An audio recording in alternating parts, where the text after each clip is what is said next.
Bismillahirrahmanirrahim. Assalamualaikum warahmatullahi wabarakatuh.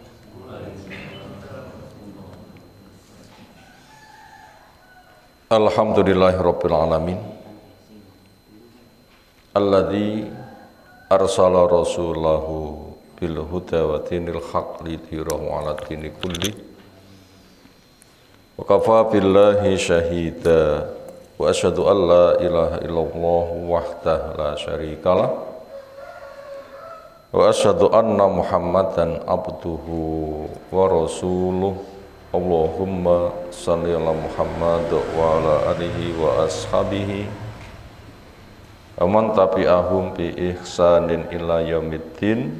Ya ayuhan nas ittaqu rabbakum alladzi khalaqakum min nafsin wahidah wa khalaqa minha zawjaha wa bassa minhuma rijalan katsiran wa nisaa'a wattaqullaha alladzi tasaaluna bihi wal arham innallaha kana 'alaikum raqiba wa ba'd. Fa inna asdaqal hadisi kitabullah wa khairal hadyi hadyi Muhammadin sallallahu alaihi wasallam wa syarrul umuri muhdatsatuha fa inna kulla muhdatsatin bid'ah wa kulla bid'atin dhalalah wa kulla dhalalatin finnar. Ayyuhal ikhwah akramana subhanahu wa ta'ala, setelah kita aturkan pujian, sanjungan, kesyukuran kita semata hanya untuk Allah Ta'ala, yang teriring doa, salawat, salam semoga tercurah untuk Rasulnya Muhammad sallallahu alaihi wasallam. Majelis kita pagi hari ini insyaallah melanjutkan dari apa yang kita kaji sebulan yang lalu,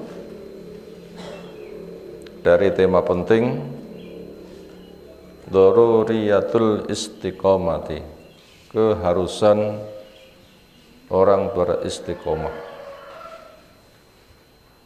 Istiqomah maknanya tolabul qiyam, usaha untuk selalu tegak.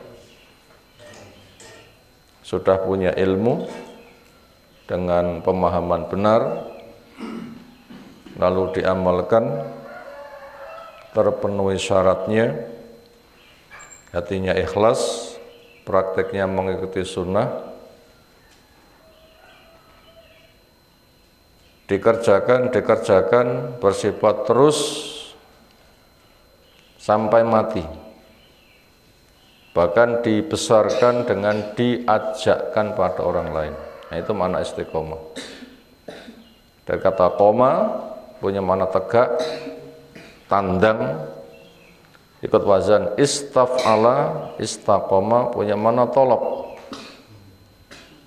usaha, yaitu selalu berusaha untuk apa yang sudah dikerjakan tegak selalu.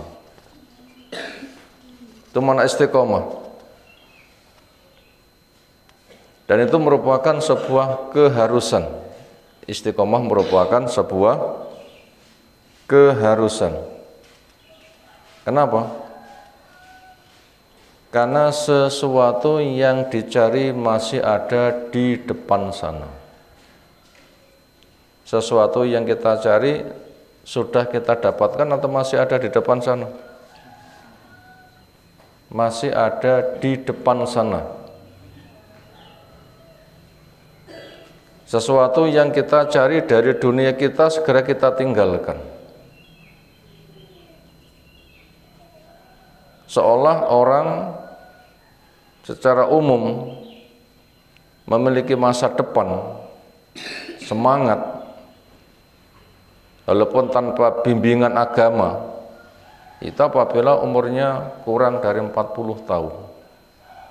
Secara umum, orang semangat menggapai masa depan walau tanpa bimbingan agama itu apabila umurnya kurang dari 40 tahun. Karena punya cita-cita. Karena dia itu sedang menjalani dari sejarah kehidupannya. Puncaknya kapan? Cita-cita manusia tergapai. 40-an. Itu puncak cita-cita. Karena apabila sudah 40, semakin lama semakin ditunggu, bukan semakin gemilang, tetapi semakin lama semakin ditunggu semakin ditinggalkan. Karena hukum akal saja, yang namanya orang itu punya cita-cita, jalan ke depan yang ia tempuh itu bagaikan piramid. Dari bawah naik mencapai puncak, nanti menurun. Ya, orang mendaki gunung, indahnya di puncak gunung, ketika mendaki semangat, indah, kejar. Bila sudah mencapai puncak, nanti akan turun. Ketika turun ini nanti akan semakin dikurang-kurangi. Sebagaimana Allah menjelaskan, wa man nu'ammirhu nunaqisu fil khalqi afala yaqilun. Siapa yang kami panjangkan umurnya akan semakin dikurang-kurangi. 50 sudah banyak terasa berkurang, 60 lebih terasa lagi. 70, 80, 90, 100 punjul kayaknya apa rupanya. Semakin berkurang. Gantengnya berkurang, ayunya berkurang, tenaganya berkurang. Akhirnya digiring kepada kematian. Bila sudah mati, apa yang dibawa?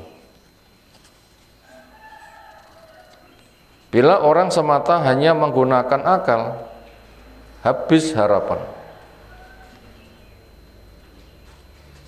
Sebagaimana Allah jelaskan, qad ya'isu minal akhirati kama ya'isal kuffaru min ashabil kubur.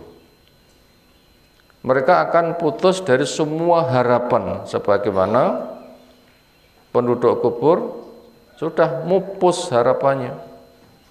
Dunia yang dikejar, ternyata habis apa yang dibawa.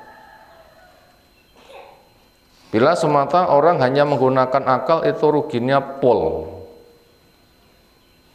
Orang semata menggunakan akal, ruginya pol. Karena cita-cita semakin dikejar, bukan semakin didapatkan, tapi semakin ditinggalkan. Sementara orang semangat mencari dunia, ya tadi, bila kurang dari 40 tahun. Ketika sedang berjaya, akidah keterbatasan dia, sebagaimana Allah menjelaskan yang terbawa kepada akidahnya kelompok Dahriyah yang mengatakan wa mal hayatu illa hayatunad dunya namutu wa nahya wa ma yuhlikuna illa ad-dahru. Enggak ada kehidupan kecuali kehidupan di dunia, di situ hidup, di situ mati, tidak ada yang merusak kecuali masa. Itu namanya kelompok Dahriyah, kelompok yang semata menuhankan masa, seolah segala sesuatu itu adalah ketetapan masa, seolah masa itu memiliki sifat rububiyah, sifat ketuhanan. Disitulah akan menjadi syirik besar yang amat sangat membahayakan, dan kekecewaannya pasti akan mencapai puncak, dan itu orang yang paling merugi. Makanya kita dibimbing, dunia bukan puncak tujuan, tapi sebagaimana namanya. Basa napa dunia ini? Jawa napa Madura? Bahasa Arab. Dari kata apa? Dania. Dunya. Bamal hayatud dunya. Dunya jadi dunia. Lisannya orang mengucapkan begitu. Punya makna dekat, rendah. Dan itu sebentar.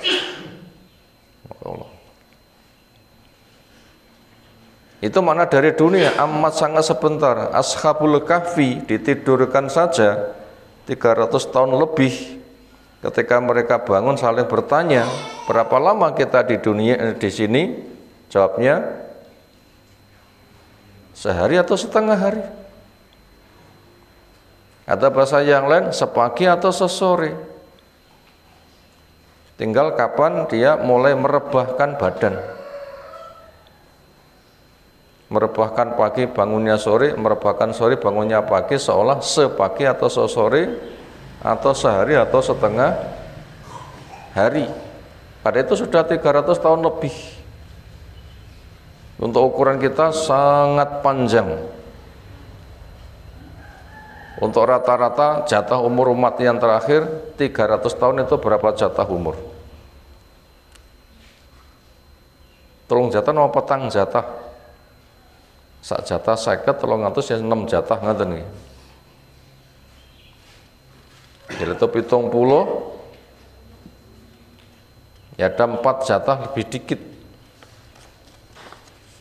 Itu secara ukuran kita teramat panjang, tetapi kenyataannya itu ada sangat pendek sekali. Maka apabila manusia setelah bekerja keras ternyata ujung-ujungnya habis, maka termasuk orang yang paling kecewa, orang yang paling merugi. Sebagaimana Allah menjelaskan, Qul hal nunabbi'ukum bil akhsarina a'mala. Maukah kamu saya kabari perihal orang yang paling merugi? Karena siapapun nggak pengen rugi, pengen selamat dari kerugian lari, diberitahukan orang yang paling rugi, tentunya dia akan semakin tambah lari. Siapa orang yang paling merugi? Bukan semata rugi, yaitu alladzina dhalla sa'yuhum fil hayatid dunya wa yahsabun annahum yuhsinuna sun'a. Orang yang memiliki pemikiran, sangkaan, mereka telah berbuat baik sebaik-baiknya, padahal apa yang mereka kerjakan adalah dalam bentuk kesesatan. Sesat tapi pemikirannya, perasaannya, dugaannya, semangatnya katanya sudah sebaik-baiknya. Nah, ini berlaku untuk kelompok dahriyah penyembah massa, hanya sebatas teori akal katanya sudah maksimal, atau kelompok bid'ah yang perasaannya sudah super apik, ternyata ujung-ujungnya adalah habis. Habisnya orang yang akal-akalan, ternyata dunia ditinggalkan, apa yang ia sangka semula kekal ternyata nggak ada buktinya. Yaksabu anna malahu akhlada, dia menyangka hartanya membuat kekal. Ketika mati kekal yang mana? Ketika mati kekal yang mana? Tua belum mati saja sudah tidak banyak bisa menikmati, apalagi mati. Kan terbukti orang yang paling rugi, gak dapat apa-apa.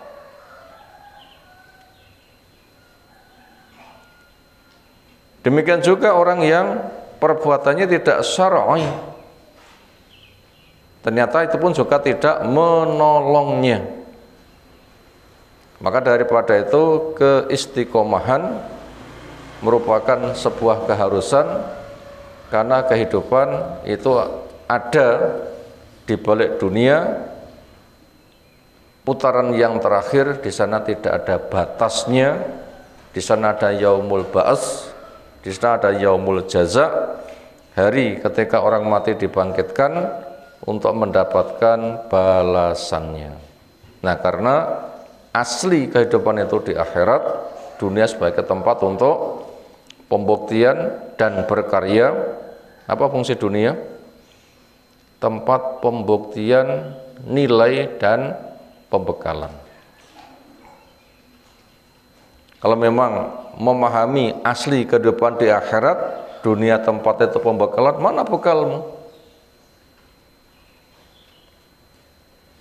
Sehingga nanti layak apa enggak sebagai penduduk surga, nanti akan dibuktikan. Maka daripada itu kita diperintahkan di dunia itu dengan sadar sangat terbatas tempat pembuktian dan pembekalan, maka supaya mengadakan maksimalisasi pembekalan. Yang kita diperintahkan kun fid dunya ka'annaka gharib au abirus sabil. Jadilah kamu di dunia seperti orang asing atau sebatas menyeberang jalan, musafir.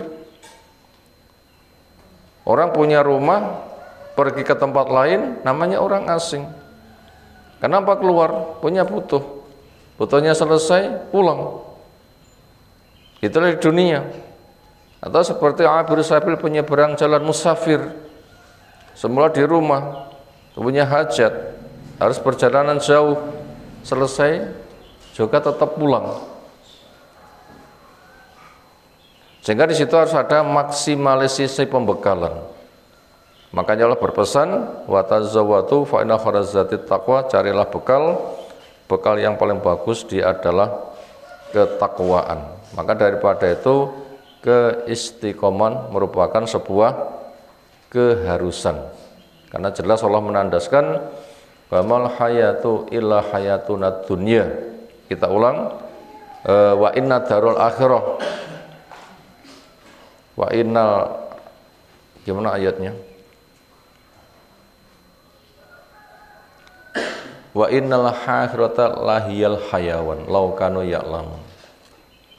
Wa innal akhirata lahiyal hayawan law kanu ya'lamun. Dan sesungguhnya akhirat itu asli kehidupan andaikan mereka mau tahu. Maka daripada itu, karena kemestian istiqomah sedemikian rupa, maka kegiatan kita semakin lama harus semakin mekar, tidak boleh semakin mungkret. Kegiatan kita, pembekalan kita, perjuangan kita semakin lama harus semakin apa? Mekar, bukan semakin mungkret. Kenapa? Karena yang kita cari masih ada di depan, dan di depan sana. Maka daripada itu, bila ada kondisi yang dialami namanya futur. Apa bahasa Jawa nih? Lemah semangat. Kenapa? Waleh. Apa sebabnya futur? Lemah semangat kok waleh? Karena orang cita-citanya tinggi, harus bekerja keras, sementara yang didapatkan hanya itu saja. Untuk menggapai berikutnya sulit, itu penyebab waleh. Karena semangat bekerja, kemauannya tinggi, yang didapat itu saja. Itu permasalahannya yang menyebabkan futur, bosan, waleh, hilang semangat, itu ada di situ. Tapi kalau orang itu pemikirannya lebih panjang lagi, yang dicari itu adalah asli kehidupan, wa inna darul akhirah lahiyal hayawan, dan puncak sukses itu adalah yang Allah jelaskan. Puncak sukses yang Allah jelaskan. Apa puncak sukses? Wa man zuhziha 'anil nar wa adkhilal jannah faqad faz wa mal hayatud dunya illa atau ghurur. Siapa yang diselamatkan dari neraka, dimasukkan ke dalam surga, maka sungguh beruntung. Sementara tidaklah ada kehidupan dunia kecuali kesenangan yang menipu, yang sedikit, tampak indah dari jauh, bagaikan air yang menggenang dirasa oleh orang yang haus. Semakin didekati bukan semakin didapati, tetapi semakin dikejar semakin menjauh. Ayat fata morgana itu bila dunia dikejar, ya begitu namanya mata ulu ghurur. Makanya asli kehidupan itu adalah siapa yang diselamatkan dari neraka, dimasukkan ke dalam surga. Makanya disitulah akan diuji tentang keimanannya, kekokohan imannya kepada hari akhir. Maka untuk mengobati penyakit futur, waleh, bosan, hilang semangat adalah yang kamu cari di depan sana, bukan di dunia. Dunia tidak akan pernah memuaskan, sudah dinikmati akan bosan dan jumlahnya hanya sedikit, sementara kerja kerasnya telah habis-habisan. Makanya diperkokoh iman kepada hari akhir. Termasuk kondisi orang yang paling puncak, supaya kesenangannya tidak menjadikan dia lupa daratan. Kondisi orang yang kesuksesannya mencapai puncak, supaya dia tidak lupa daratan, maka dia pun juga harus memperkokoh iman pada hari akhir. Jadi ada dua kondisi yang orang itu harus memperkokoh iman pada hari akhir. Pertama, orang yang hilang semangat. Yang kedua, orang yang mencapai puncak sukses. Keduanya sama-sama harus memperkokoh iman pada hari akhir.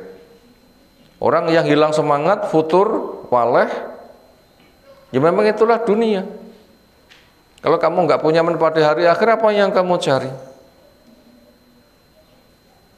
Yang kedua, kepada orang yang mencapai puncak, dunia akan kamu tinggalkan.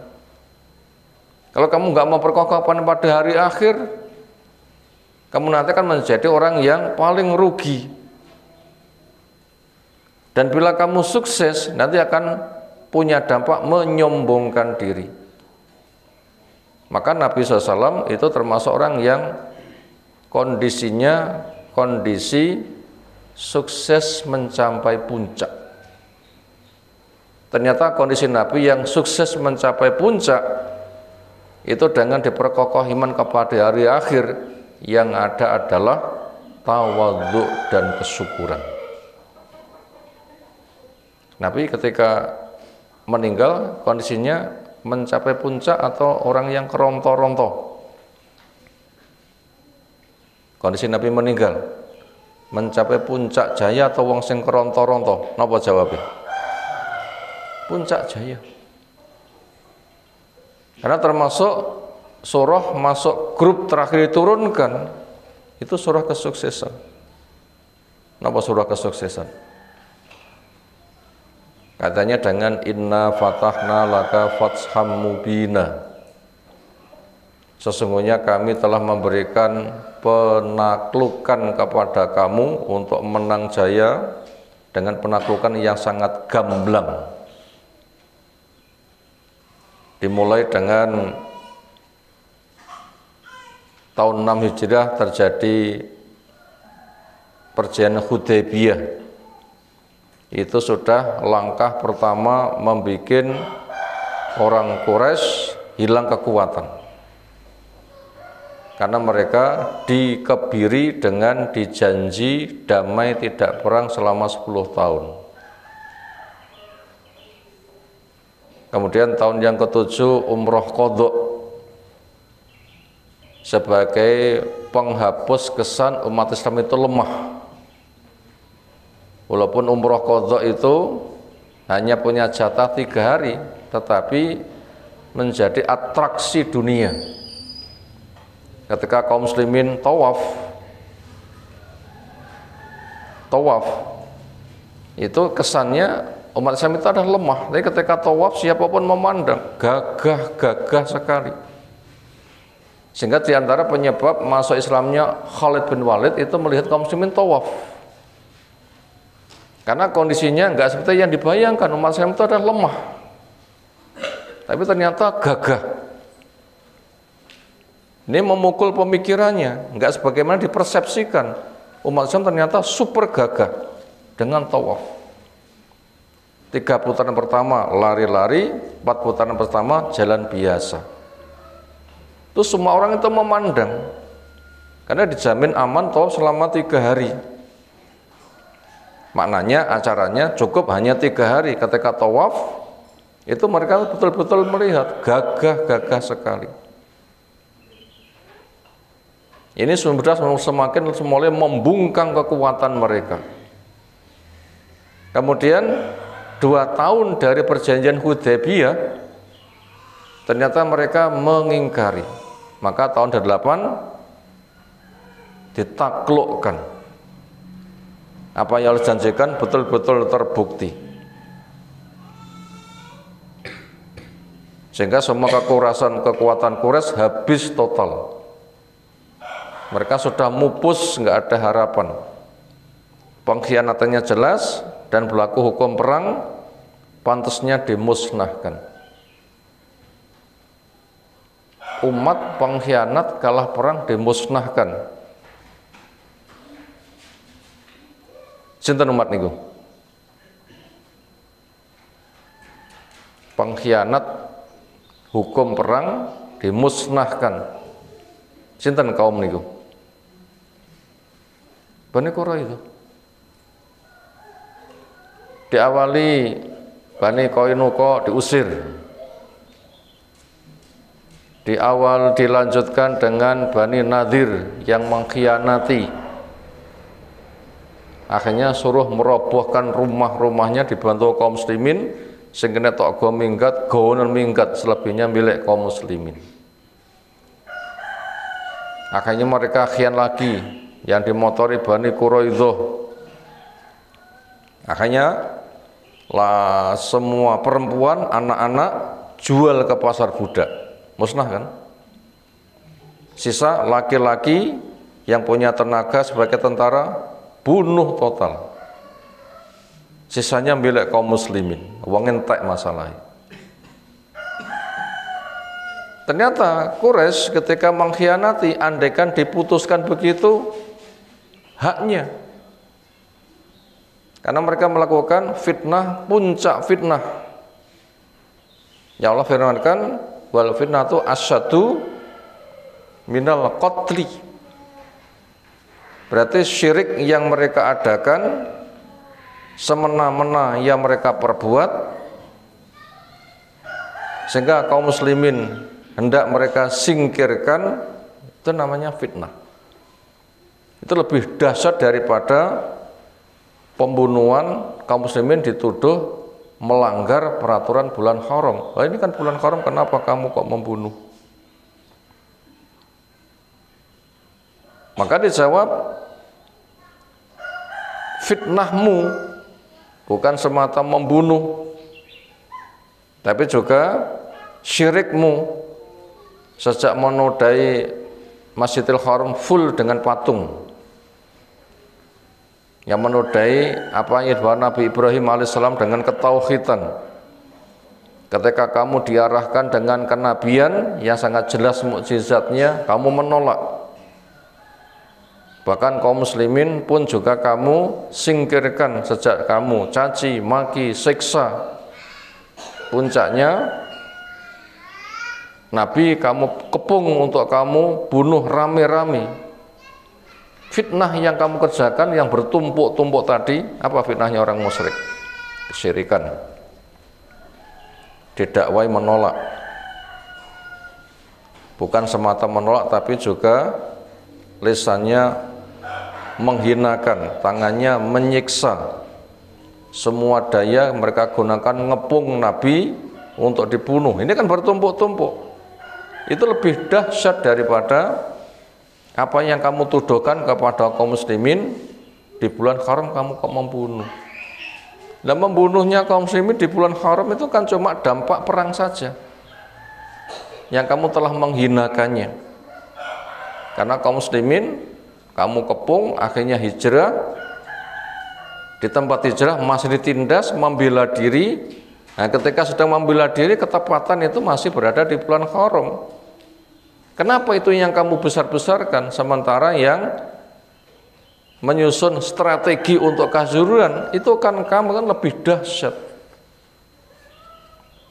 Akhirnya dengan kondisi yang kayak begitu, andaikan mereka itu dimusnahkan itu pantas. Tapi semakin gilangnya puncak kemenangan kaum muslimin, yang andaikan memutuskan Quraisy kalah perang dibunuh itu bisa. Tapi semakin wibawa lagi ternyata diadakan pengampunan umum. Karena Nabi tanya setelah mereka ditaklukkan dan dilucuti, apa yang hendak saya perbuat pada kalian? Jadi penaklukan itu pakai ucapan. Pakai ucapan. 8 Hijriah penaklukan kota Mekah itu pakai apa? Pakai ucapan. Karena sudah dikepung rapat. Pasukannya Ikrimah bin Abu Jahal dihadapi Khalid bin Walid yang sudah masuk Islam pada waktu itu mudah takluk. Sisanya enggak berkutik. Sehingga Nabi mengatakan, apa yang hendak saya perbuat pada kalian? Maka di situ diumumkan penaklukannya pakai ucapan. Siapa yang meletakkan senjatanya aman, masuk masjid aman, masuk rumah menguncinya aman, masuk rumahnya Abu Sufyan aman.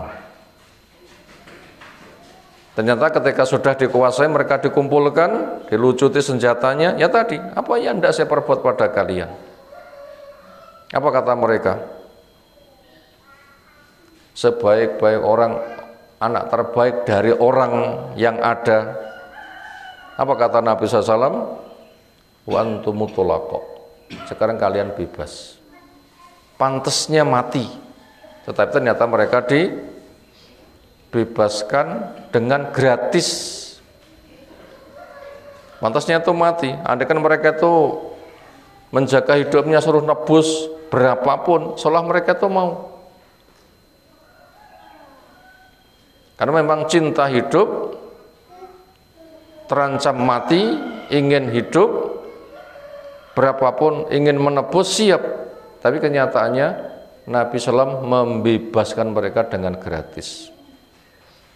Saking terperangahnya menyebabkan mereka berbondong-bondong masuk Islam.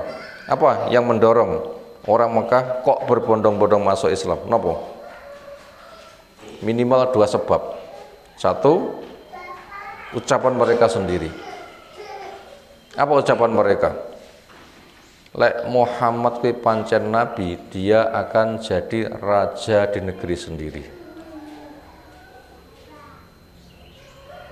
Seolah nabi itu ditanting.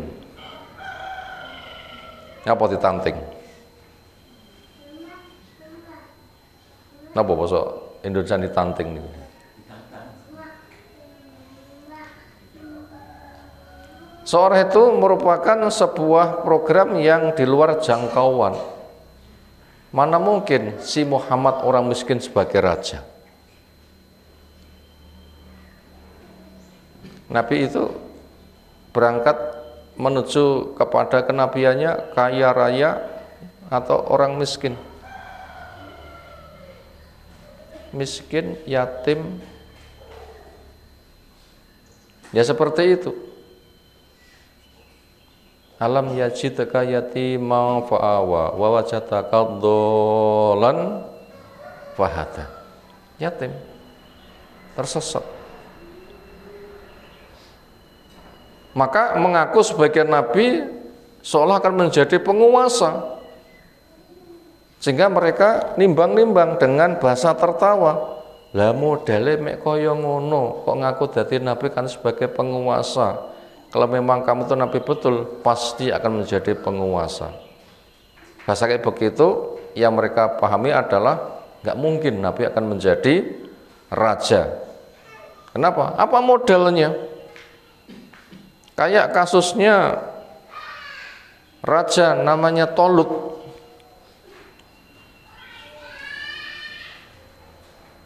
Menghadapi penjajah besar namanya Jalut.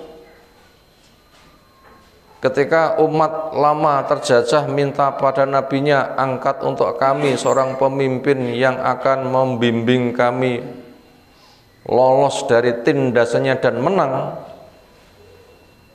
Sang nabi memilihkan seorang tokoh yang namanya Tolut. Itu kondisi Tolut waktu itu apa?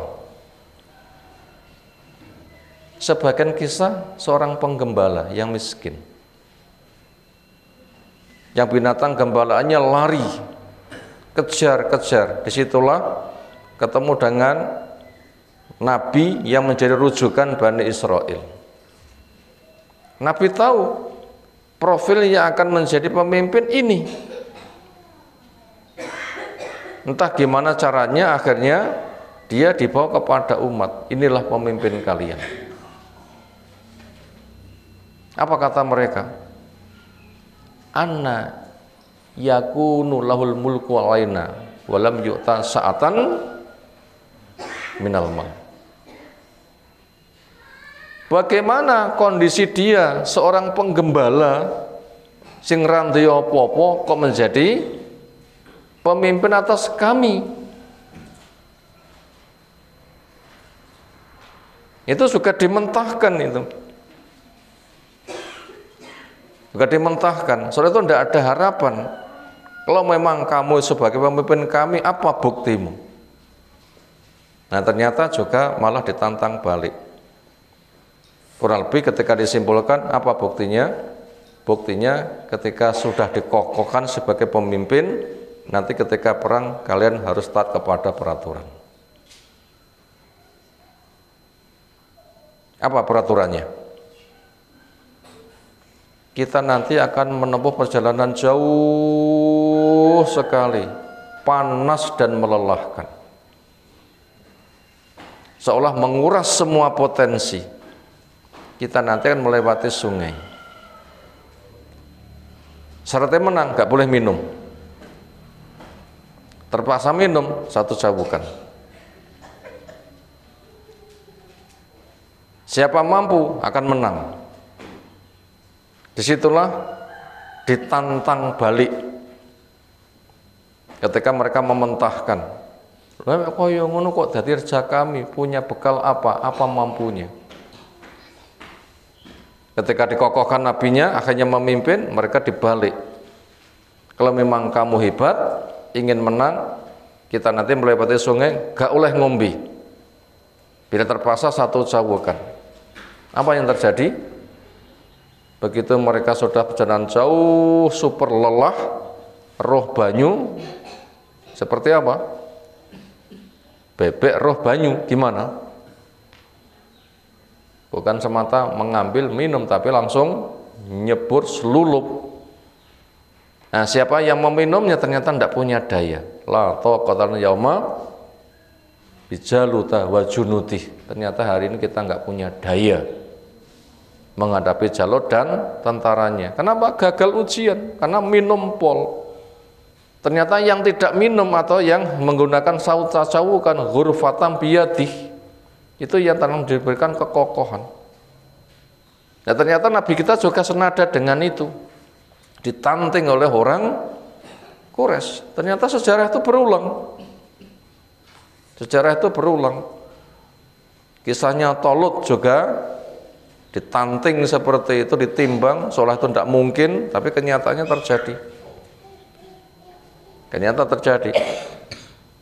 Yang bisa menyeberangi dengan jumlah yang nggak seberapa, sejumlah pasukan perang Badar 300-an, ternyata Allah berikan kemenangan menaklukkan raja raksasa. Siapa?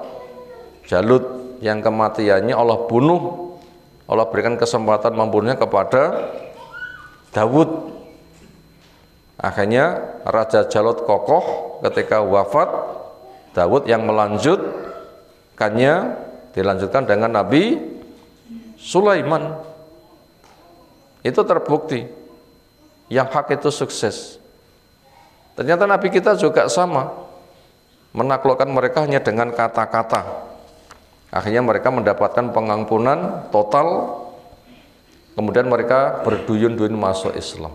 Itu dua sebab mereka berduyun masuk Islam. Pertama, apa yang mereka katakan terbukti. Lek Muhammad jadi nabi, lek Muhammad itu betul-betul nabi, pasti jadi raja. Bakno tenanan. Sehingga mereka tidak punya alasan kecuali masuk Islam. Yang kedua, pantasnya dibunuh tapi diberi kebebasan gratis, semakin semangat. Inilah puncak kehidupan Nabi betul-betul jaya. Betul-betul jaya. Ternyata Nabi SAW pada puncak jaya yang kayak begini, nggak ada kesombongan sama sekali. Kenapa? Jayamu sebagai tanda habis masa tugasmu. Setelah itu dunia bukan balasanmu, tapi surga yang menantimu. Jadi suksesnya Nabi tanda selesainya tugas dan balasannya, tapi tidak menikmati di dunia, tetapi surga yang telah menantinya. Makanya Allah memberikan pembekalan kepadanya dan tidak ada ujub, yang ada semakin tawadhu dan syukur. Makanya surah An-Nasr, idza jaa nasrullahi wal fathu wa ra'aitan nasa yadkhuluna fi dinillahi afwaja, ini menyebabkan Abu Bakar nangis. Pemahaman yang sama ada pada Umar. Generasi muda yang cerdas ada pada Ibnu Abbas. Pemahaman umum orang merasa berjaya. Gimana itu? Idza jaa nasrullahi wal fathu. Ketika pertolongan Allah telah tiba dan penaklukan. Kaum muslimin dengan 10.000 pasukan dari Madinah ke Mekah dibantu dengan pasukan yang lain yang Allah kirimkan. An-Nasr, pertolongan telah tiba. Pasukan 10.000 seolah secara militer waktu itu nggak ada yang bisa melawan. Apalagi pasukan malaikat pun juga Allah kirimkan. Demikian juga Al-Fathu, penaklukan. Quraisy begitu mudah ditaklukkan. Ini pemahaman secara umum kita akan berjaya. Sehingga ketika Umar bertanya kepada mereka, apa tafsiran ayat ini? Jawabnya, bila kita mendapatkan kejayaan banyak syukur, bertasbih. Matanya pada Ibnu Abbas, betulkah begitu? Bukan. Apa itu maknanya? Na'yun, layonan, berita kematian. Artinya bila sudah datang pertolongan, kemenangan, berarti pemberitahuan tugas Nabi selesai, nggak berapa lama nanti mati. Abu Bakar sangat paham ini, maka nangis Abu Bakar mendengar kalimat itu. Umar juga sama, Ibnu Abbas juga sama.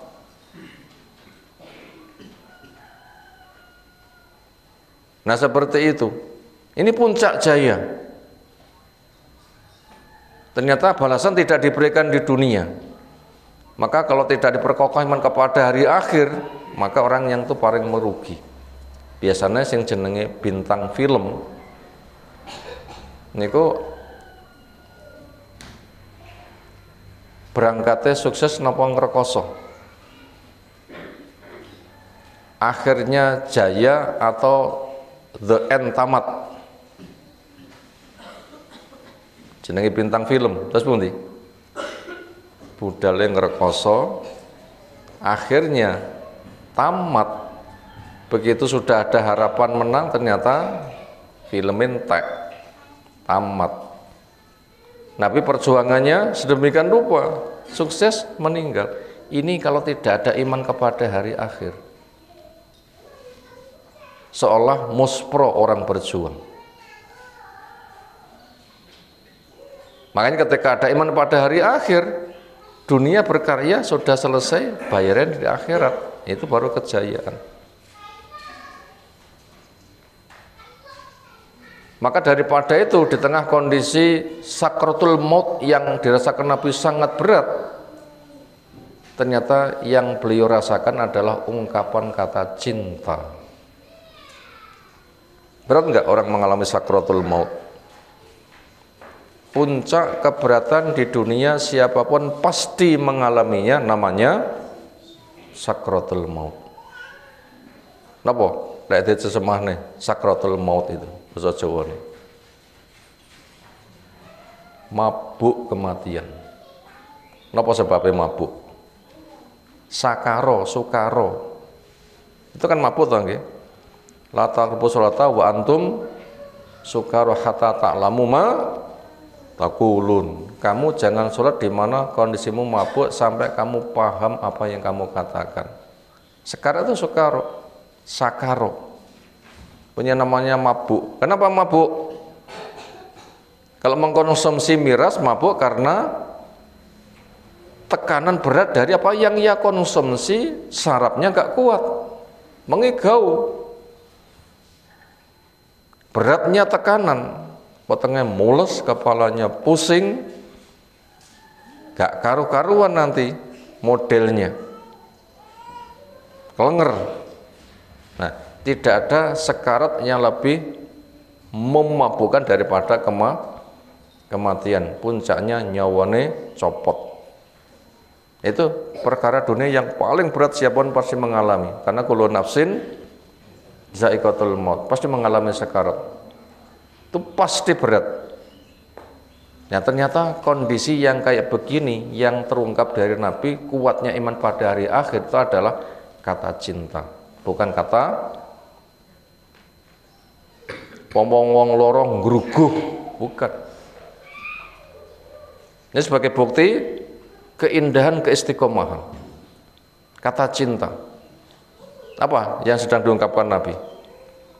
Dirawat di rumah Bu Aisyah, di pelukannya Bu Aisyah, antara dada dan lehernya, lenden-lenden pada Bu Aisyah begitu, memandang ke atas, mengatakan apa?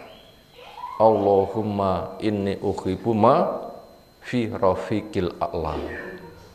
Ya Allah, saya cinta, saya suka kepada teman yang ada di atas sana. Kondisi super berat, tapi kata cinta yang keluar. Kenapa? Fadilah istiqomah.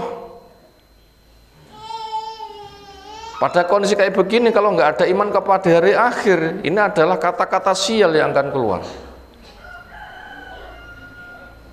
Tapi ketika kuatnya iman pada hari akhir, di situ ada indahnya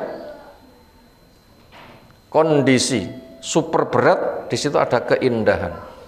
Itu dialami Nabi Shallallahu Alaihi Wasallam. Dan nanti insya Allah akan kita baca ayatnya, memang tuh mengarah ke sana. Itu butuh kuatnya iman pada hari akhir. Kondisi dunia habis, puncak jaya habis, mengalami proses yang dicabut super berat. Di situ yang keluar adalah kata cinta. Ya Allah, saya lebih suka kepada teman yang ada di atas sana. Nah begitu. Kesanalah kita harus memperkokoh. Maka Nabi SAW itu tidak ada kebanggaan, kesombongan ketika mencapai puncak jaya. Kenapa? Memang balasannya bukan di dunia, balasannya nanti di sananya. Itu tadi kondisi-kondisi. Sekarang kita sampaikan sebuah peristiwa ketika orang tidak ada keimanan pada hari akhir, pada proses nyawa dicabut. Ini kondisi dia yang paling mengerikan.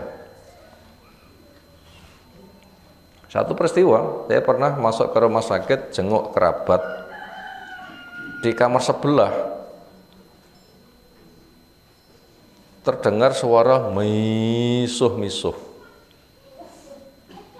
Nggak berapa lama habis suaranya. Nopo kok misuh-misuh?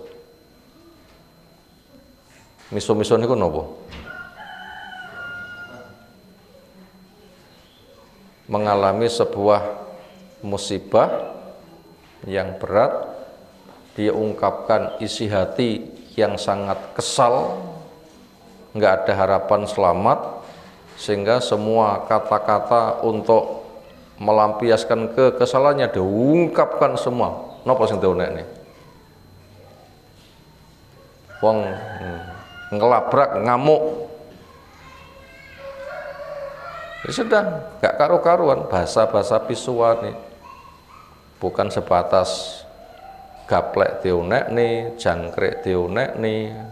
Napa malih? Reno-reno. Kenapa kok begitu? Karena maunya seneng ketika dapat musibah, misuh. Memang itu biasa nih. Nah, musibah mati itu paling dahsyat. Akhirnya ia ungkapkan hatinya seperti itu, kekesalannya, kemudian nyawa dicabut pada kondisi seperti itu. Itu mengerikan. Itu beda dengan yang dialami Nabi SAW, mengalami musibah berat, ternyata kata cinta yang terungkap. Nah, sekarang kita masuk kepada separuh materi terakhir tentang kemestian kita istiqomah dan mukadimah sebagai penggiring. Bagaimana itu semua bisa terjadi? Landasan adanya istiqomah, kita baca hadis berikut. Qultu, kata si perawi Sufyan bin Abdillah Ats-Tsaqafi, itu pada baris yang ketiga dari Sufyan bin Abdillah Ats-Tsaqafi. Qultu, saya matur ya Rasulullah SAW, hadisni, tolong ceritakan kepada saya, bi amrin, dengan sebuah urusan, a'tasimu bihi, yang saya bisa berpegang teguh dengannya. Di tempat yang lain, saya telah banyak mempelajari syariat dan berusaha beramal. Beri saya sebuah pesan yang ringkes, yang bisa saya jadikan pegangan, yang tidak kutanyakan kecuali hanya kepada engkau saja. Itu ada beberapa formulasi bahasa pengaduan dia. Ujung-ujungnya cari pegangan. Qala, perawi cerita, qala Nabi SAW dawuh, kul Rabbi Allah tsumastaqim. Ini sepatah kata yang kupesankan, sebagaimana kamu minta, kalimatnya simple tapi bisa jadi pegangan, yang dengannya kamu selamat. Apa? Kul, katakan, Rabbi Allah, Rabbku adalah Allah, yang mencipta, yang mengatur, yang mengurus, memiliki alam raya. Saya salah satunya. Itu hanya Allah saja. Dia satu-satunya yang saya ibadai, kepadanya saya menghamba, hati ikhlas, cara mengikuti sunnah. Itu masuk pada wilayah Kul Rabbi Allah. Bila sudah itu kamu kerjakan, sumastaqim, kemudian istiqomahlah. Apa yang sudah kamu ilmui, kamu yakini, kamu kerjakan benar, jaga jangan sampai roboh. Yang kamu cari di depan sana, maka itu pegangi dengan baik, itu kunci keselamatan. Qultu, saya matur, ya Rasulullah SAW, ma akhwafu ma takhafu alayya. Ma apa? Akhwafu ma, paling menakutkannya sesuatu, takhafu alayya, yang kau khawatirkan kepada saya. Saya yang dapat mandat, sudah cari ilmu, berakidah, beramal, berusaha untuk benar, engkau perintahkan supaya teguh, tegak terus, tidak akan roboh. Potensi yang bisa merobohkan keteguhan yang mungkin saya kerjakan apa? Yang bisa menghilangkan keistiqomahan itu apa? Supaya istiqomah itu terjaga, pelestariannya pakai apa? Fa'akhudha, maka Nabi memegang bilisanin nafsi, pada lidahnya sendiri. Tangan isyarat ke lidah, dipegang. Semakol, kemudian dawuh hadza, inilah perkara yang paling dikhawatirkan. Walau kamu sudah punya ilmu, kamu punya akidah, kamu punya amal, berpotensi diterima karena ikhlas dan sunnah, yang kamu harus bisa mengerjakannya. Yang bisa menyebabkan perjalananmu gugur di tengah jalan, lisan, lidah. Bila kamu bisa menjaga lidahmu, kamu nanti bisa sampai ke finish dengan selamat. Tapi bila kamu nggak bisa menjaga lidahmu, kamu akan gagal di tengah jalan. Ini resep yang disampaikan Nabi SAW. Di situ hadisnya seorang sahabat yang cerita, namanya Sufyan bin Abdillah Ats-Tsaqafi. Hasil telitian Syekh Albani, itu ada di Sahih Tirmidzi. pada pembahasan Khulasatu Hukmil Muhaddis, ringkasan hasil telah ahli hadis adalah Sahih akhrajahu At-Tirmidzi, Ibnu Majah, wa Ahmad wa Ibnu Hibban dengan nomor yang telah disebutkan. Kesimpulannya, dasar hadis ini adalah sahih. Karena kita lihat syarahul hadis, bagaimana pensaran hadis. Karena as-sahabatu, ada sahabat radhiyallahu anhum, katsiran ma yas'aluna an-nabiyya sallam an subulin najah fid dunya wal akhirah. Ini profil sahabat yang kita kenali sehingga kita ikuti. Apa profil sahabat? Katsiran ma yas'alun, sering di dalam banyak hal mereka menanyakan an-nabiyya pada Nabi SAW, an subulin najati, tentang jalan-jalan keselamatan fid dunya wal akhirah, entah dunia entah akhirat. Kenapa sahabat kok yang ditanyakan tentang itu? Kalau kita ditanya cita-citamu apa, atau orang tua nimang-nimang kepada anak, sok lek gede dadi opo, napa biasane? Nimang-nimang anak, sok lek gede dadi opo, napa biasane? Wis rena-rena kedudukan prestise di masyarakat sing penak goleke ning akeh duwite bergengsi, itu biasane napa niku? Sing wonge panggah resi, penggawean nek ngomah, duwite moro dhewe, sugih pol napa? Dokter.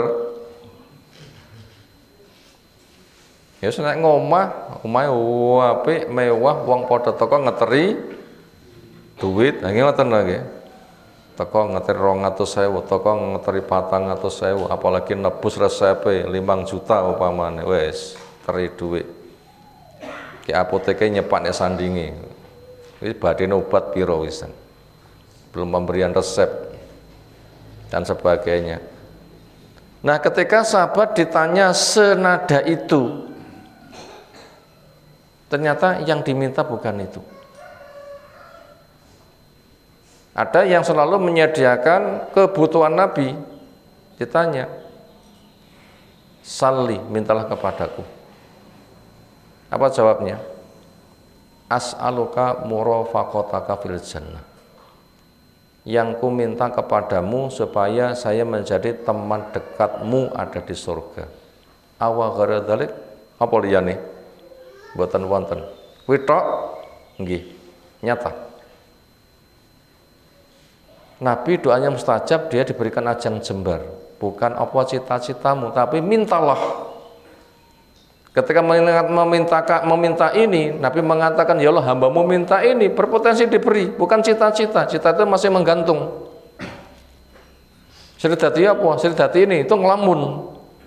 Tapi dia di depan Nabi sudah diberikan ajang jembar, mintalah. Mengatakan sesuatu, Nabi sudah memberikan penawaran, pasti akan diberi. Ternyata yang ia cari bukan dunia, tetapi yang ku minta adalah untuk menjadi teman dekatmu ada di surga. Luar biasa. Di tempat yang lain ada yang tanya, dullani ala amalin idza amiltuhu adkholani Allahul jannah wa amabdari minan nar. Tunjukkan kepadaku sebuah amalan yang nanti Allah akan memasukkanku ke surga, menjauhkanku dari neraka. Di tempat yang lain, dulani ala amal idza amiltu ahabbani Allahu wa ahabbani nas. Tunjukkan kepadaku sebuah amalan yang kukerjakan, nanti Allah akan mencintai saya, manusia juga terbawa ikut mencintai saya. Itu 3 contoh ketika mereka punya kesempatan ketemu dengan Nabi, tanya apa yang dicari? An-najata, keselamatan. Dunia selamat, akhirnya didapatkan. Ini rata-rata sahabat begitu. Sehingga Musyarih pensarah menjelaskan, katsiran ma yas'alun, yang banyak ketika mereka minta pada Nabi adalah jalan keselamatan dunia dan jalan keselamatan di akhirat. Maka cita-cita kita juga begitu. Apa yang hendak kamu gapai? Jawabnya aman neraka, masuk surga, dunia digenggam di tangan, modal untuk mencari akhirat. Wa kana ada Rasulullah SAW yujibuhum wa yaduluhum ala turukin najah. Wa kana ada Nabi SAW yujib, memberikan jawaban kepada mereka, wa yaduluhum, dan menunjukkan kepada mereka, ala turukin najah, di atas jalan-jalan petunjuk, wa asbabil falah, dan sebab-sebab keberuntungan. Ternyata jawabannya serasi, sebagaimana yang mereka minta, bahkan lebih baik. Wa fi irsatihim tawjiyatun lil ummati kulliha, dan di dalam pemberian bimbingan yang disampaikan Nabi SAW kepada mereka, ini juga sebagai taujih, arahan lil ummati kulliha, untuk umat semuanya. Jadi solusi jawaban yang diberikan Nabi bukan sebatas untuk si penanya, tapi juga untuk umat kita, diantara umat itu sendiri. Makanya apa yang ditanyakan sahabat, ada jawabannya, ini juga jawaban kita. Bila profil kita seperti sahabat, dalam artian paham dan niru, insya Allah kita juga akan disusulkan bersama mereka. Itu jawaban globalnya begitu. Sekarang diperinci. Wa fil hadisi, di hadis ini, yaqulu, mengatakan Sufyan ibn Abdillah Ats-Tsaqafi radhiyallahu anhu, sang perawi, seorang sahabat yang tanya, qultu, saya matur, ya Rasulullah SAW, hadisni bi amrin, tolong ceritakan kepadaku dengan sebuah urusan, a'tasimu bihi, yang saya jadikan pegangan dengannya. Ai amalin al qaulin, sesuatu perkara itu mungkin bentuknya bisa amalin, amal, dibaca amalin itu batal dari amrin, al qaulin, atau sesuatu perkara itu bentuknya ucapan. Ucapan amal apa yang bisa aku jadikan pegangan bila aku laksanakan nanti saya selamat? Ucapan apa yang saya jadikan pegangan bila saya berucap dengannya saya akan selamat? Yang atamassaku bihi, saya jadikan pegangan dengannya. Wa fihi, dan di dalamnya ada an-najatu wal falahu, keselamatan dan keberuntungan. Kalau memberikan jawaban Nabi SAW li Sufyan, kul, ini solusinya, berucaplah Rabbi Allah. Ini bukan sebatas mengatakan Allah, Allah, Allah, Allah, boten. Gak begitu tafsirannya. Kadang nek sing ringkes, lafaz Allah diringkes dadi napa? Huwa, huwa, huwa, huwa. Nek sing ringkes malih napa? Hu, hu. Wonten sing ringkes malih napa? Mek utik-utik tangan.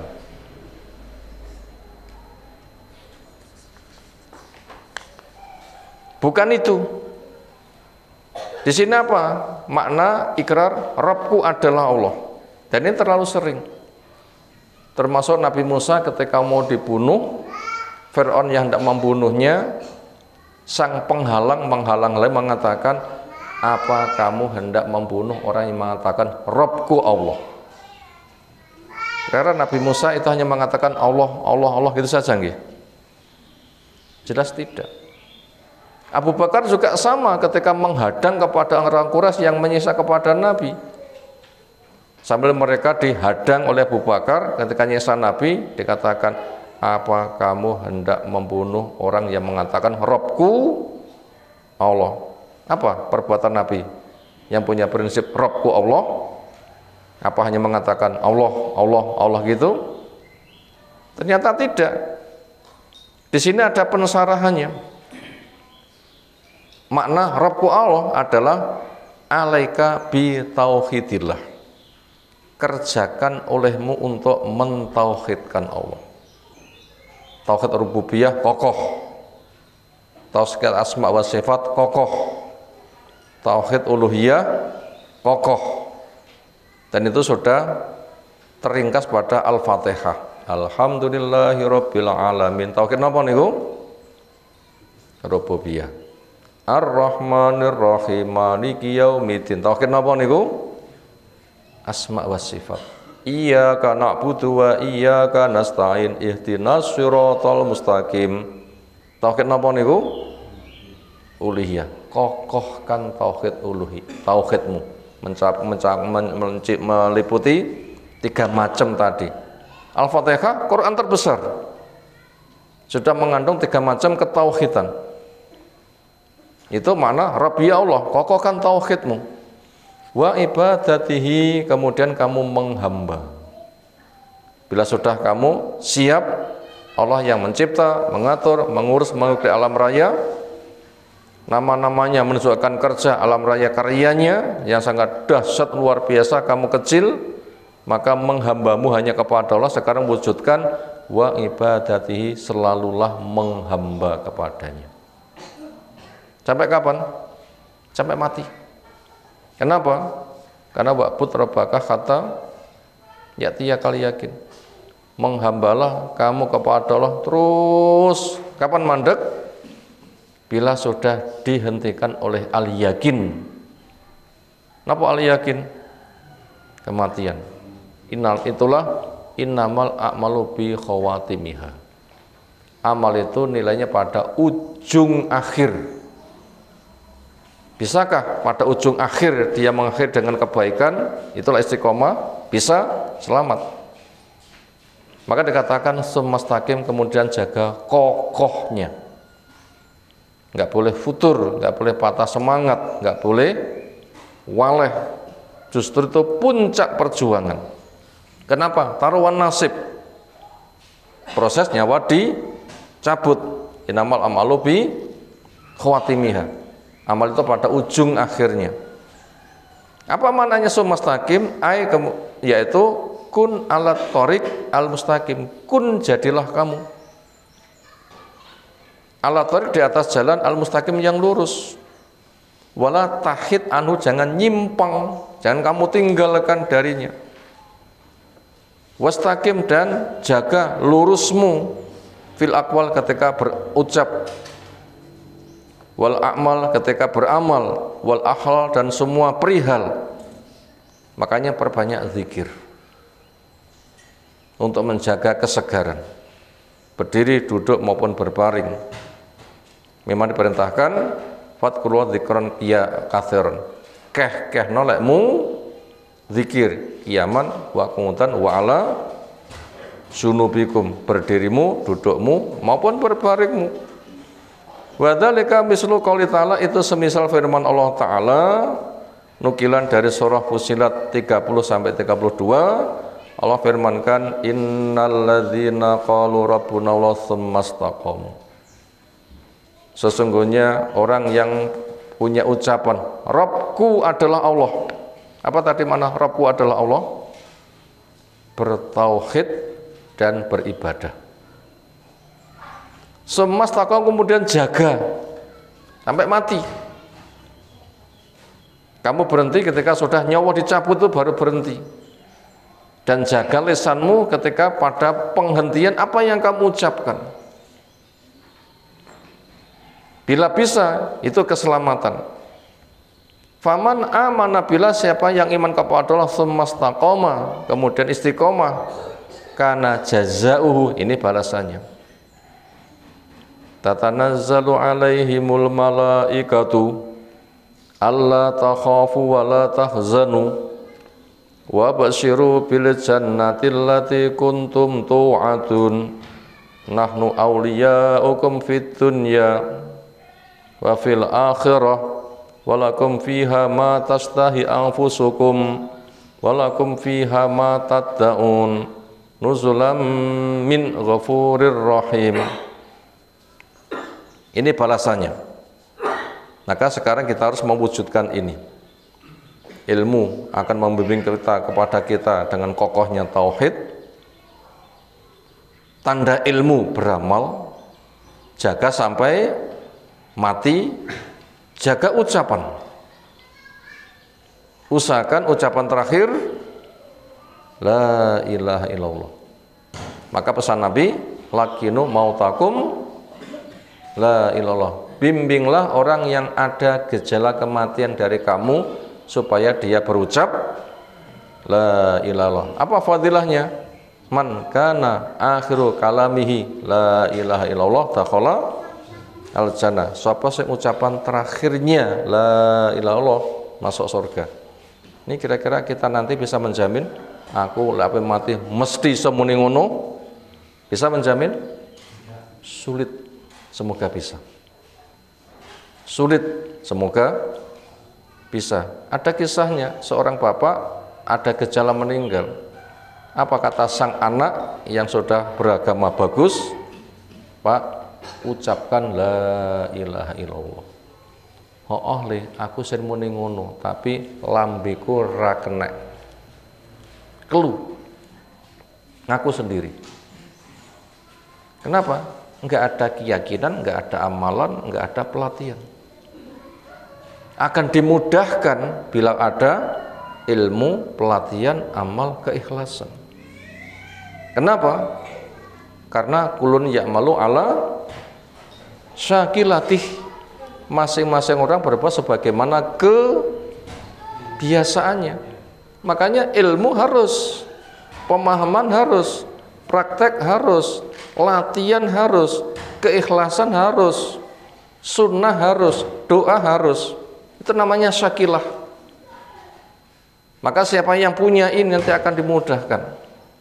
Yusabbitullahu alladzina amanu bil qawli tsabit fil hayati dunya wa fil akhirah. Allah akan mengokohkan dengan ucapan yang kokoh kepada yang beriman dengan ucapan yang kokoh, yaitu bisa berucap la ilaha illallah. Makanya zikir itu harus selalu diperhatikan. Maka tadi siapa tanya, bila sudah saya pegangi, apa perkara yang paling kau khawatirkan? Jawabnya lisan. Jawabnya apa? Lisan. Maka biasakan lisan untuk memperbanyak zikir. Nanti akan dimudahkan. Karena ketika orang itu dalam keadaan puncak bahaya, itu nanti ketika mengigau napa sing diigaukan. Lek ndeleming napa sing dideleming nih. Apa yang menjadi kebiasaan ucapan sehari-harinya? Sing biasanya adzan yo adzan. Sing biasanya ngaji yo ngaji. Sing biasanya miso-miso yo miso-miso. Itu kebiasaan. Maka itu lisan. Sekarang di sini kita akan melihat balasannya apa? Tatanazzalu akan turun sesaya berduyun-duyun. Apa mana tatanazzalu? Turun secara berduyun-duyun. Alim kepada mereka al-malaikatu. Nanti orang yang akan mati didatangi malaikat banyak. Berapa jumlahnya? Sejauh mata memandang. Akan kita alami. Semoga malaikat yang berpenampilan bagus kita pandang nanti. Karena malaikatnya nanti penampilannya sebagaimana amal dia. Api ya api, elek ya elek. Wongnya api secerah matahari. Membawa kafan surga, minyak wangi surga. Lek wong elek ya elek, membawa kafan neraka. Naudzubillah min dzalik. Di sini untuk orang yang istiqomah apa? Malaikat datang yang cerah wajahnya sebelum mengatakan Allah takhafu, kamu jangan takut. Wala tahzanu, kamu tidak usah susah. Semoga kita termasuk mendapatkan yang seperti ini. Makanya istiqomah itu harus. Kenapa? Ini akan kita hadapi. Akan kita hadapi. Kita meh mati napa mboten mati? Meh mati napa mboten mati? Ini sampai gah mati. Meh. Kapan? Mbuh. Sewaktu-waktu, bagetatan, tidak ngerti, ada jatah nggak diberitahu. Meh. Ini membuat kita selalu waspada. Upayakan ini, malaikat yang indah kita pandang nanti memberikan hiburan, wes mas rasa wedi, mas rasa susah, mas napa mbak, ya terserahlah, khitabnya sebagaimana yang ia pahami. Itu bahasa untuk memudahkan saja. Ditambah wa absyiru bil jannati allati kuntum tu'atun, gembira saja dengan surga yang kamu dijanji. Ini harus kita siapkan maksimal. Maka bila orang itu menyelami hal ini, ndak enak ceritanya waleh, nggak ada ceritanya futur, patah semangat. Kenapa? Saya mau mengalami, menghadapi detik-detik yang sangat menegangkan. Santai mana ya harus saya bersantai-santai? Wong mati itu sewaktu-waktu. Kondisi ini akan mengalami di sana. Nahnu auliyakum fid hayati dunya wa fil akhirah.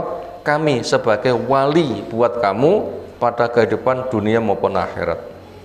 Walakum fiha ma tasla anfusukum, dan buat kamu di dalamnya di surga akan mendapatkan apa yang menjadi selera diri-dirimu.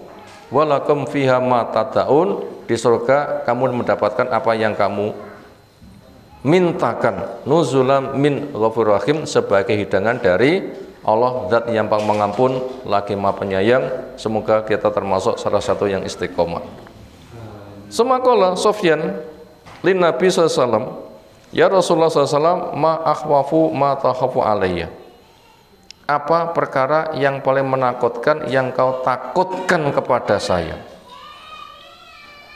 Maknanya ma asyaddu syai'in, sesuatu apa yang paling sangat takhafu alayya, yang kamu takutkan kepada saya, ayyuhlikani, di mana perkara itu bisa menghancurkan saya, wa yudayyi'ani, dan bisa menelantarkan saya.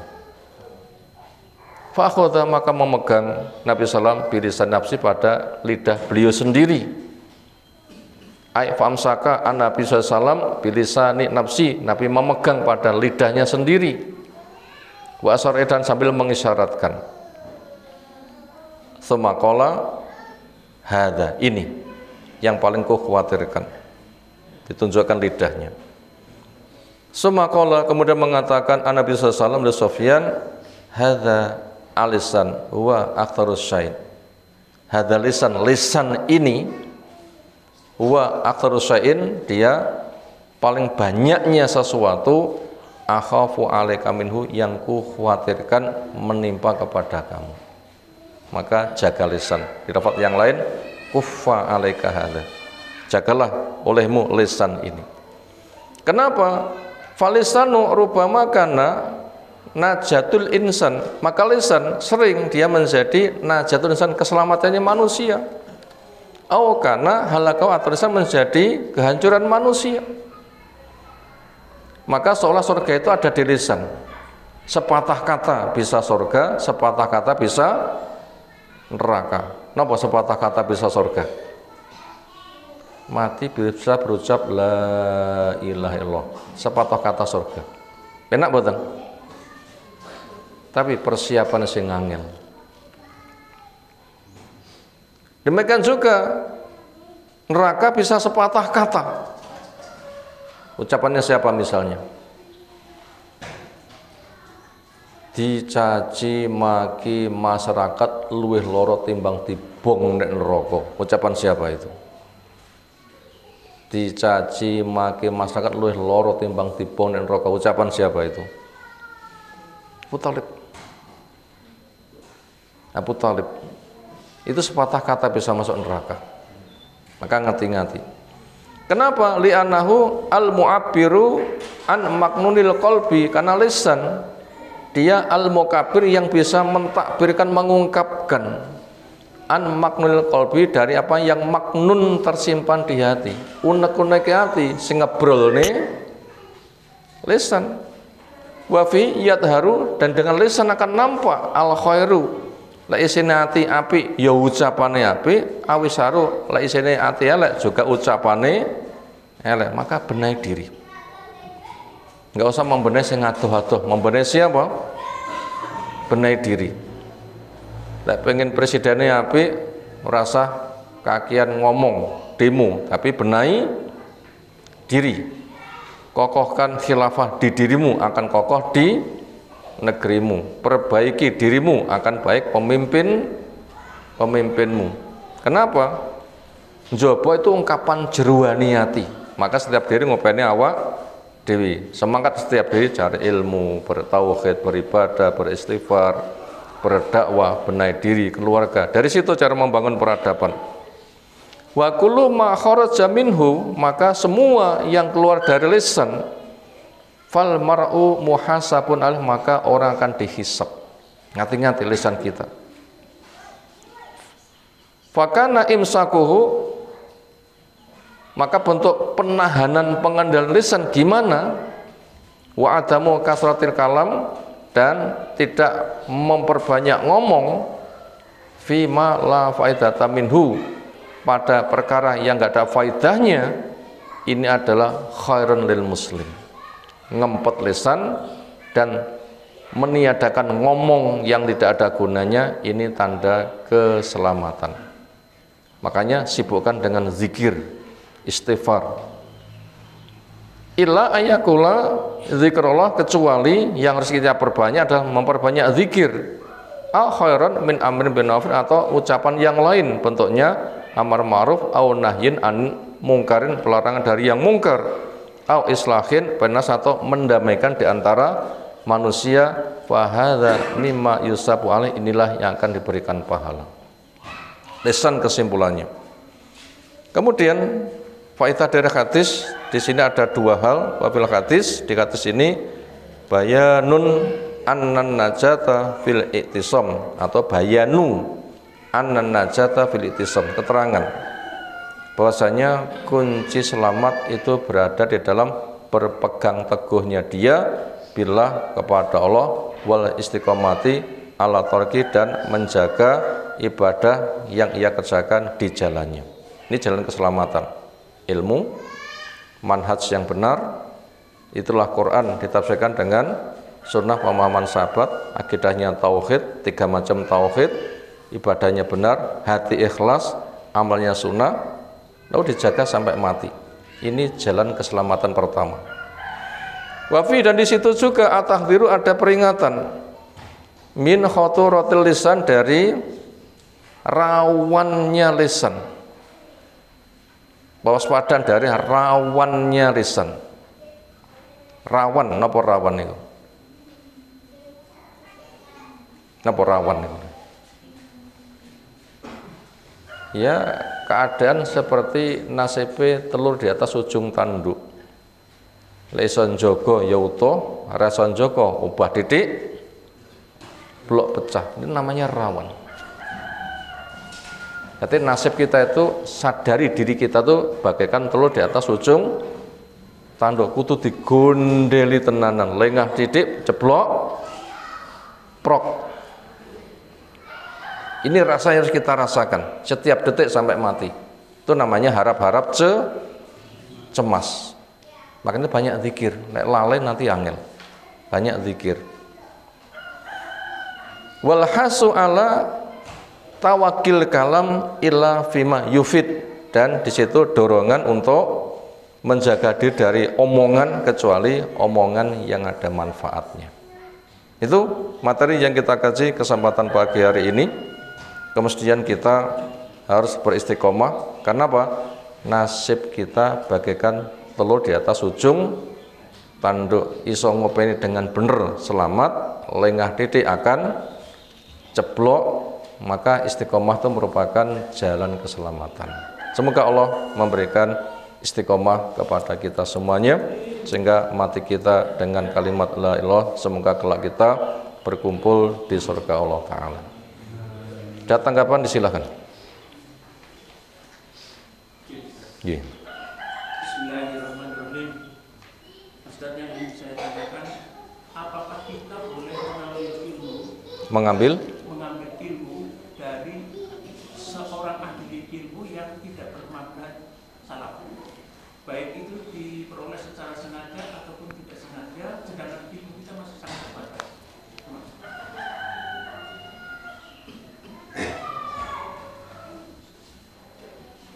Golek ilmu sing paling penak niku di masa Nabi.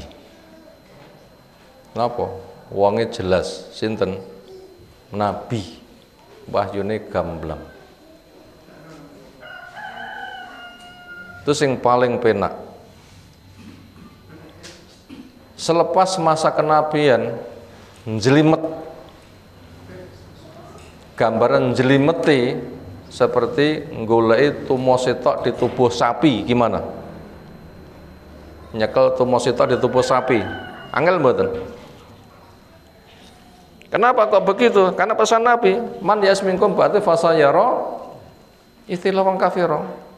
Sapa sing urip sak pungkurku nanti melihat persisan banyu sekali. Nabi palsu saja waktu itu sudah 30. Semakin lama semakin mekar. Itu di masa Syekh Al-Barbahari sekitar abad yang ketiga. Beliau menghitung kelompok mengatasnamakan Islam tapi nyimpang itu hampir 3000. Abad ketiga. Sekarang abad 15, abad 15. 400 berarti abad 15. Ditambah 1200 seperti apa? Itu kondisinya. Seperti itu, banyak penyimpangan. Maka di situ solusinya apa? Alaikum bisunnati wa sunnatil khulafa arsyid al-mahdiyyin. Inilah pentingnya kita bermanhaj. Goleki wong yang manhajnya lurus, angele kados goleki napa? Ya, metane tumor sitok di punggung sapi. Makanya kita jangan gampang-gampang terima ilmu. Kenapa? Itu kunci. Kecuali orang yang kita dapatkan ilmunya itu betul-betul sudah terbukti kelurusan manhajnya. Kalau kita belum mengetahui kepastiannya, jangan. Banyak orang dulu itu diajak untuk berdiskusi. Jawabannya gah. Lek gelem ngrungokno, dene ra gelem ngaliyo aku sing ngalih. Itu begitu. Kenapa? Di akhir zaman banyak du'atun ila abwabil jahannam, para dai membimbing ke pintu jahanam. Lesannya lesan kita, kulitnya kulit kita, bajunya baju kita. Qur'annya apal, sunnahnya apal, bahasa Arabnya apal, perilakunya sehari-hari koyok-koyok, tetapi cara pahamnya itu yang enggak jelas, nanti bisa dibawa ke mana-mana. Ada di masyarakat awal dakwah itu sangat menarik, kayak bener-bener. Tapi ujung-ujungnya cari simpatisan untuk promosi keduniaan. Saudara sekalian, profesi saya seorang alim ulama. Saya punya pengalaman sakit begini, nggak menemukan obat, resep dari sana sini belum ada yang menemukannya. Sekarang saya telah menemukannya ini. Ujung-ujung untuk promosi nopo? Golek duit. Banyak seperti itu. Banyak seperti itu. Nah, daripada itu kemestian manhaj harus. Maka jangan ambil kecuali sudah jelas apa? Manhajnya. Nah, seperti itu. Sengaja enggak pilih-pilih ya jelas salah. Bila enggak sengaja ya kita muhasabah. Oh, ternyata saya pernah keblocok dan sebagainya. Kita wajib untuk koreksi diri Allah. Apalagi? Demikian yang kita sampaikan, masih? Iya. Tadi dijelaskan kalau waktu turunnya surat An-Nasr itu kan ada 3 orang sahabat yang memahami maksudnya. Jadi sinyal bahwa Rasulullah tugasnya sudah hampir selesai, yaitu Abu Bakar, Umar, dan Nabi Muhammad. Minimal itu. Tapi enggak banyak orang yang punya pemahaman itu. Terus?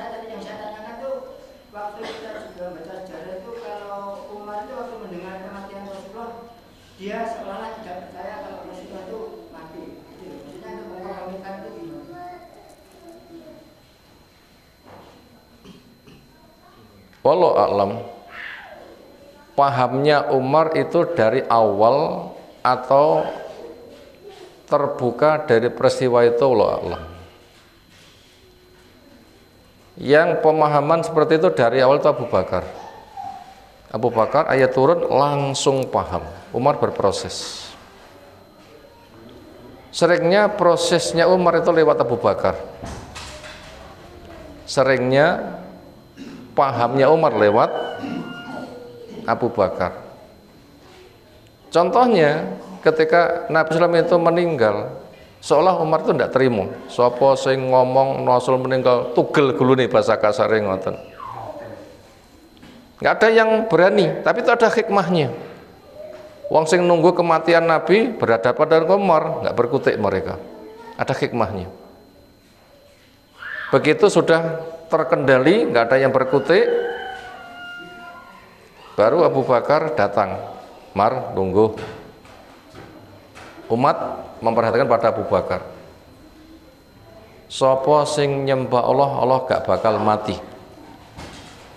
Tapi sapa sing nyembah kepada Rasul, Rasul mati. Dibacakan ayat Muhammadun Rasulullah. Qad khalat min qablihi ar-rusul afa immata al-qutila in qalabtum ala aqabin fatanqalibu khasirin. Muhammad SAW sebatas utusan Allah, sebelumnya banyak Rasul dan mereka telah mati. Apakah akhirnya Rasul ini mati sebagaimana mereka juga mati? Kamu kembali kepada kemurtatan, akhirnya kamu rugi. Umar akhirnya maklungu. Makna apa? Maklungu atau makplong? Loh, saya kan sudah hafal toh ayat itu, kok seolah baru turun sekarang. Seringnya Umar seperti itu. Yang lain apa? Umar memutuskan di dalam kondisi sosial penerapan Islam itu minimal 3 kondisi sosial. Kondisi pribadi minimal penerapan Islam itu 2, syahadat, sholat, ini pribadi. Kondisi sosial penerapan Islam minimal berapa? 3, sholat, syahadat, sholat, dan zakat. Ini sosial, karena zakat itu waliul amri yang mengelola. Abu Bakar mengatakan, siapa di masa Nabi kok mau mengeluarkan zakat, di masaku kok nggak gelem, saya perangi. Umar protes, bagaimana kamu akan perangi orang sudah berucap la ilaha illallah? Apa kata Umar? Demi Allah, siapa di masa Nabi setor zakat, sekarang kok tidak, akan saya perangi gara-gara tidak zakatnya. Kenapa? Sisi sosial penerapan Islam minimal 3, syahadat, sholat, zakat. Karena itu ada pengelolaan waliul amri, wajib taat. Tidak zakat berarti membuat pemerintah sendiri, ada unsur pemberontakan, maka itu diperangi. Siapa ada satu khalifah ada, lalu muncul khalifah pesaing. Nah, itu harus dihentikan khalifah pesaing. Mana seperti itu. Ini plongnya Umar lewat siapa? Abu Bakar. Nah, seperti itu. Jadi, orang yang begitu turun langsung paham itu Umar. Nah, siapa? Abu Bakar. Selebihnya itu berproses. Umar berproses, siapa juga berproses. Turun ayat itu, Abu Bakar nangis. Wong padha nggumun, nyapa to wong tuwek kowe kok nangis? Wong itu kabar gembira kok malah nangis. Jadi kesimpulannya, orang yang ayat itu turun langsung paham siapa itu orangnya, Abu Bakar. Umar berproses, Ibnu Abbas generasi berikutnya. Allah apalagi. Cukup? Demikian kita sampaikan. Tutup dengan doa kafaratul majelis. Subhanakallahumma bihamdika asyhadu an la ilaha illa anta astaghfiruka wa atubu ilaik. Assalamualaikum warahmatullahi wabarakatuh.